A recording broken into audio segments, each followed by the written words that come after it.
Welcome back. Jubilee hills ఎన్నికలు అయిపోయాయి. రేపు రిజల్ట్ రాబోతోంది. ఇక స్థానిక సంస్థల ఎన్నికల వంతు. యాక్చువల్గా రేపు క్యాబినెట్ భేటీ ఉంది. ఈ భేటీలో ముఖ్యంగా బీసీ రిజర్వేషన్కు సంబంధించి అదేవిధంగా ఎన్నికలు ఎప్పుడు నిర్వహించాలి అనే దానిపై ఒక నిర్ణయం తీసుకునేటువంటి అవకాశం కనిపిస్తోంది. ముఖ్యంగా ఏదైతే గతంలో బీసీలకు 42% రిజర్వేషన్తో ఇచ్చినటువంటి జీవో నెంబర్ 9ను హైకోర్టు స్టే ఇచ్చినటువంటి విషయం తెలిసిందే. ఎన్నికల నోటిఫికేషన్ అండ్ ఈ జీవోకు సంబంధించి అక్టోబర్ 10న స్టే ఇచ్చింది. సో 4 వారాల గడువు ఇచ్చారు. ఈలోపు ముఖ్యంగా ఈ రిజర్వేషన్కు సంబంధించి వాళ్ళ డెసిషన్ చెప్పాలని, ఒకవేళ పాత పద్ధతిలో కనుక మీరు ఎన్నికలు నిర్వహించుకోవాలి అని అనుకుంటే నిర్వహించవచ్చు. బట్ ఒకవేళ రిజర్వేషన్ మార్పు కనుక ఉంటే మాత్రం డెఫినెట్గా దానికి సంబంధించి 4 వారాల గడువిస్తూ వాళ్ళ యొక్క నిర్ణయాన్ని చెప్పాలి అన్నారు. సో 15వ తేదీ మాత్రం క్యాబినెట్ భేటీ ఉంది. ఈ భేటీలో నిర్ణయం వెలువడేటువంటి అవకాశం ఉంది. అయితే పాత పద్ధతిలోనే ఆల్మోస్ట్ 25% రిజర్వేషన్తోని ఎన్నికలకు వెళ్ళేటువంటి అవకాశాలు ఉన్నాయి, 42% ఇచ్చేటువంటి అవకాశాలే లేవు అని చెప్పేసి ఒకవైపు ప్రతిపక్షాలు అంటున్నాయి. మరి ఏం జరగబోతుంది చూద్దాం. గెస్టులు కూడా సిద్ధంగా ఉన్నారు, మాట్లాడదాం. డాక్టర్ దత్తాత్రేయ గారు, వీరు బీఆర్ఎస్ సీనియర్ నాయకులు. నమస్తే అండి, వెల్కమ్ టు ద డిబేట్. నమస్తే అండి. అల్జాపూర్ శ్రీనివాస్ గారు, వీరు బీజేపీ సీనియర్ నాయకులు. నమస్తే అండి శ్రీనివాస్ గారు, వెల్కమ్ టు ద డిబేట్. ముందుగా దత్తాత్రేయ గారు, మీరు చెప్పండి. ముఖ్యంగా జూబ్లీ హిల్స్ ఎన్నికలు అయిపోయాయి, రేపు రిజల్ట్ వస్తుంది, దాని గురించి మనం రేపు మాట్లాడుకుందాం. సో ఇక స్థానిక ఎన్నికలకు సంబంధించి అందరి ఫోకస్ దానిపైనే ఉంది ఇప్పుడు. ముఖ్యంగా ఇందులో బీసీ రిజర్వేషన్ అనేదే ఈ స్థానిక ఎన్నికలకు సంబంధించి. స్థానిక ఎన్నికలు అనగానే ఇంకా పల్లెల్లో ఎట్లా ఉంది సిచ్యువేషన్, నిధులేంటి, రోడ్లేంటి, ఇవన్నీ పక్కన పెట్టైనా కూడా ఆల్మోస్ట్ ఇప్పుడు బీసీ రిజర్వేషన్కు సంబంధించిన అంశమే పెద్ద అంశం. సో మీ ఒపీనియన్ ప్రకారం సిచ్యువేషన్ ఎలా ఉండే అవకాశం ఉంది? 42% రిజర్వేషన్ వర్కౌట్ అయ్యే అవకాశం ఉందా, లేదా 25% ఉండేటువంటి అవకాశం ఉందా? మీ అంచనా ఎట్లా ఉంది? గుడ్ మార్నింగ్ జ్యోత్స్న గారు, మీకు ప్యానల్ ఉన్న పెద్దలకు, హెచ్ఎంటీవీ ప్రేక్షకులకు.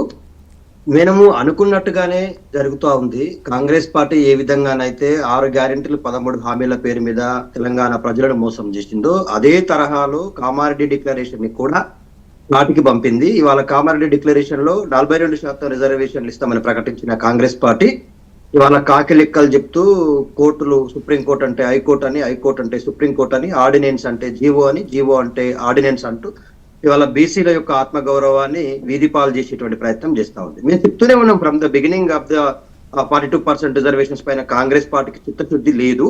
నిజంగానే చిత్తశుద్ధి ఉన్న కాంగ్రెస్ పార్టీని అయితే ఈ అంశం పైన తేల్చుకోవాల్సింది హైదరాబాద్ లోనో లేకపోతే ఇక్కడ తెలంగాణ రాష్ట్రంలోనూ కాదు, ఢిల్లీ కేంద్రంగా కొట్లాడాల్సిన అవసరం ఉంది.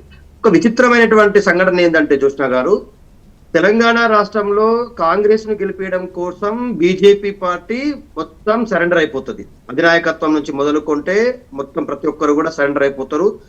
8 మంది ఎమ్మెల్యేలు, దాదాపుగా 8 మంది ఎమ్మెల్సీలు ఎంపీలు ఉన్నటువంటి బీజేపీ పార్టీ నాయకులు అటు జూబ్లీ హిల్స్ నియోజకవర్గం వైపు తొంగి చూడరు. నేను అదే అడుగుతా ఉన్నాను, బీజేపీ నాయకులకు నిజంగానే చిత్తశుద్ధినే ఉంటే, కాంగ్రెస్ పార్టీ నాయకులకు బీసీలకు రిజర్వేషన్ ఇవ్వాలనేటువంటి అంశం మీద క్లారిటీనే ఉంటే, why they are not taking an initiation to go to Delhi? ఢిల్లీలో ఎందుకు ఈ ఉద్యమానికి శ్రీకారం చుట్టారండి నాకు అర్థం కాదు. ఇవాళ హైకోర్టు ఎట్లాగూ 25వ తారీఖు లోపల తేల్చాలని చెప్పింది. ఒకవేళ తేల్చలేదే అనుకోండి హైకోర్టు, బీసీలని మళ్ళీ పాత పద్ధతిలోనే రిజర్వేషన్లు ఇస్తారా? అంటే 5 సంవత్సరాలు మళ్ళీ బీసీలను వెనక్కి నెట్టే ప్రయత్నమే చేస్తారా? అంటే దత్తాత్రేయ గారు, ఇక్కడ హైకోర్టు తేల్చదు, మనమే డెసిషన్ చెప్పాలి, రాష్ట్ర ప్రభుత్వం. అవునండి, ఇప్పుడు అదే హైకోర్టు తేల్చమని అడుగుతుంది, తేల్చరు. తేల్చకపోతే ఏమవుతుంది జ్యోత్స్న గారు? పాత పద్ధతిలోనే మళ్ళీ 25% రిజర్వేషన్లు అయితే అంటే కొండంత రాగం దిశ చేసింది ఏంటండి వీళ్ళు? ఇంత పెద్ద పాట పాడేది, ఇంత చిన్న పాట పాడుతుంది. ఇదే పాట ఏదో ఢిల్లీలోనే పాడతాం మేము అని అనుకుని ఉంటే ఢిల్లీకి ఇవాళ అఖిల పక్షాన్ని తీసుకుపోవాల్సిన అవసరం ఉండే. బీసీ సంఘం నాయకుల పైన నెట్టేసే ప్రయత్నం చేస్తా ఉన్నాడు. ముఖ్యమంత్రి గారికి నిజంగానే అసలు ఏమైనా సోయి ఉందా అండి ఈ బీసీ ఉద్యమం పైన? ఆయనకు జూబ్లీ హిల్స్ నియోజకవర్గంలో ఎన్నికల్లో గెలవాల్సిన అంశం మీద ఉన్నంత చిత్తశుద్ధి గాని, ఆ కుతూహలం గాని ఇవాళ బీసీలకు రిజర్వేషన్ ఇచ్చే అంశం పైన లేకపోవడం బాధాకరం. ఇవాళ లక్కీగా మేము అందరం కూడా ప్యానల్ ఉన్న వాళ్ళం, శోభన్ గారు కానీ, సిరన్న గానీ, నేను గానీ, మేమంతా కూడా. అంటే దత్తాత్రేయ గారు, అంటే చిత్తశుద్ధి ఉంది కాబట్టి అసెంబ్లీలో బిల్లు పెట్టాము, మీరు కూడా మద్దతు ఇచ్చారు. చిత్తశుద్ధి ఉంది కాబట్టి ఆర్డినెన్స్ తీసుకొచ్చాము. బట్ ఇవన్నీ ఏం వర్కౌట్ అవ్వకపోతే జీవోతో ముందుకెళ్దాం అనుకున్నాం, కానీ అవి ఏం వర్కౌట్ అవ్వట్లేదు. సో మేము చెయ్యాలి అని అనుకుంది దానికి ఇదే నిదర్శనం అని చెప్పేసి కాంగ్రెస్ వర్షన్. జ్యోత్స్న గారు, Congress party from the beginning బీసీల అంశం పైన ఏ రోజైతే జానారెడ్డి అనేటువంటి వ్యక్తి ఇన్వాల్వ్ అయ్యిండో, ఈ బీసీల రిజర్వేషన్ల అంశం అటుకెక్కదు. ఎందుకంటే అది ఖచ్చితంగా ఇక అది పక్కన పడేస్తారు, అటుకెక్కుతుంది.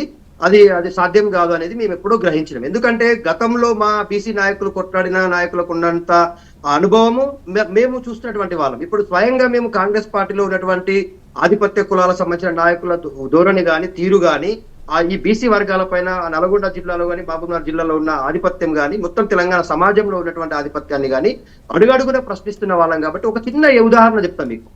జానారెడ్డి గారు ఏ పదవిలో లేరు, కానీ బీసీ కమిషన్ వేసే విషయంలో కానీ బీసీల కోసం డెడికేషన్ కమిషన్ ప్రకటిస్తున్న రిపోర్ట్ల విషయంలో కానీ ఆయనని సంప్రదించి ముఖ్యమంత్రి గారు కానీ ఉత్తమ్ కుమార్ రెడ్డి కానీ ఆ నివేదికలు ప్రకటించేటువంటి ప్రయత్నం చేసిండ్రు. ఒకటి. రెండోది, మీరు అంటా ఉన్నారు అసెంబ్లీలో బిల్లు పెట్టిరు కదా దత్తాత్రేయ గారు అన్నారు. మొదట బిల్లు ఎంత పెట్టిరు జ్యోత్స్న గారు? 37% కు బిల్లు పెట్టిరు. అసలు బీసీల లెక్కలు తేల్చకుండా 37% బిల్లు పెట్టినప్పుడే కాంగ్రెస్ పార్టీ చిత్తశుద్ధి ఏందో ఆడ తేలిపోయింది కదా. 37% ఎట్లున్నాము? వాళ్ళు కామారెడ్డిలో 42% ఉన్నారు, బీసీలను ప్రకటిస్తారు. 42% బిల్లు పెట్టాల్సినటువంటి కాంగ్రెస్ పార్టీ నాయకులు కేవలం 37% బిల్లు పెట్టి తూతు మంత్రంగా పంపించారు. మళ్ళా ఆ బిల్లు పెండింగ్ లో దాన్ని రిటర్న్ తెప్పించే ప్రయత్నం చేయరు. మరి కొత్త బిల్లు పెట్టమని మేమందరం కూడా డెడికేషన్ కమిషన్ ద్వారా పెట్టాలని అనిపిస్తాయి. లాంటి వాళ్ళు హైకోర్టులో కేసేసి కొట్లాడితే కోర్టు మొట్టికాయలు వేస్తే మళ్ళీ డెడికేషన్ కమిషన్ వేసారు. సరే, ఆ డెడికేషన్ కమిషన్ కైనా మన లెక్కలు తీసేటువంటి అవకాశం ఇచ్చిండ్రా? లెక్కలేమో ప్లానింగ్ కమిషన్ లేకపోతే ఇంకా జిహెచ్ఎంసీనో ఎవరెవరినో వాడుకొని తీసిండ్రు. లెక్కలు ప్రకటించేది మాత్రం పాపం భూసాని వెంకటేశ్వర్లు గారు ప్రకటించే ప్రయత్నం చేసిండ్రు. ఆయన లెక్కల్లో పాల్గొన్నది లేదు, ఆ లెక్కల కోసం ఆయనకు మ్యాన్ పవర్ ఇచ్చింది లేదు. మెటీరియల్ ఇవ్వకుండా ఆయన నువ్వు లెక్కలు ప్రకటించంటే పాపం ఈ కమిషన్ వాళ్ళు వీళ్ళు ఇచ్చిన లెక్కల్ని వీళ్ళు ప్రకటించారు. పోనీ బీసీ కమిషన్ కప్ప చెప్తామన్నారు. బీసీ కమిషన్ అది కాన్స్టిట్యూషనల్ కమిషన్ కాబట్టి దానికి లెక్కలు తెలిసేటువంటి రైట్ లేదు. న్యాయము అన్యాయము ఒకవేళ కులాలను చేర్చడము తొలగించడం అనేటువంటి అంశాలపైన వాళ్ళు సలహాలు చేస్తారే తప్ప వాళ్ళకి ఆ రైట్ లేదు. అంటే చూడండి, మీరు క్రమం మొత్తాన్ని మనం పరిశీలిస్తే బిల్లు పెట్టిరు జ్యోత్స్న గారు, బిల్లు పెట్టి ఎన్ని గంటలు చర్చించారు? కేవలం ఒక రోజులో 3 గంటలు చర్చించి బీసీ బిల్లు అయిపోయింది కదా, అన్ని ఆమోదించారు, అన్ని పార్టీలు ఆమోదించారని ఢిల్లీకి పంపారు. పోనీ ఢిల్లీకి పంపిన తర్వాత గవర్నర్ గారు ఆమోదంతో ఢిల్లీకి పంపిన తర్వాత ఢిల్లీలో రేవంత్ రెడ్డి గారు దీక్ష చేస్తే కాంగ్రెస్ పార్టీ రాజ్యాంగాన్ని పట్టుకొని తిరుగుతున్న రాహుల్ గాంధీ రాడు, మల్లికార్జున ఖర్గే గారు రారు, ప్రియాంక గాంధీ రారు, ప్లస్ సోనియా గాంధీ రారు. పోనీ వాళ్ళకు తెలంగాణ రాష్ట్రంలో ఉన్న బీసీల మీద చిత్తశుద్ధి లేదేమో, రాలేదేమో అనుకుందాం. కాంగ్రెస్ పార్టీ నైజమే అంతా. ఒకరు ప్రకటిస్తారు, ఒకళ్ళు ఎగగొడతారు. ఓకే, మళ్ళీ చూడండి, పార్లమెంట్ లో అన్ని సార్లు సెషన్ జరిగితే వర్షాకాల సమావేశంలో ఏ ఒక్క కాంగ్రెస్ పార్టీ ఎంపీ గాని బీజేపీ పార్టీ ఎంపీ గాని తెలంగాణ ప్రాంతం నుంచి గెలిపిస్తే ఇంత పెద్ద సామాజిక వర్గానికి రిజర్వేషన్ అంశం మీద డిస్కషన్ చేసే ప్రయత్నం చేసిరా? పోనీ రాహుల్ గాంధీ గారు మొత్తం మేము రాజ్యాంగాన్ని మారుస్తాం, 50% స్లాబ్ ని మేము అధిగమిస్తాం, మేము దేశంలో 50% స్లాబ్ లేకుండా చేస్తాం బీసీల రిజర్వేషన్ల మీద అని చెప్పిండు కదా రాహుల్ గాంధీ. పోనీ ప్రియాంక గాంధీ గారు కొత్తగా రాజకీయాల్లోకి ఎంటర్ అయ్యి ఎంపీ అయ్యారు కదా. ఒక్క రోజైనా మాట్లాడిరా జ్యోత్స్న గారు? చెప్పండి. ఒక్క రోజైనా పార్లమెంట్ లో మా తెలంగాణ రాష్ట్రంలో మా ముఖ్యమంత్రి గారు బీసీల కోసం ఒక ప్రయత్నం చేసిండు, దాని మీద మీకు క్లారిటీ ఇవ్వండి, మీరు పార్లమెంట్ లో ఆమోదించి బిల్లు రాష్ట్రపతి గారిని ఆమోదించి పంపించండి, ఇది దేశానికి ఆదర్శమైన ప్రయత్నం చేసిరా?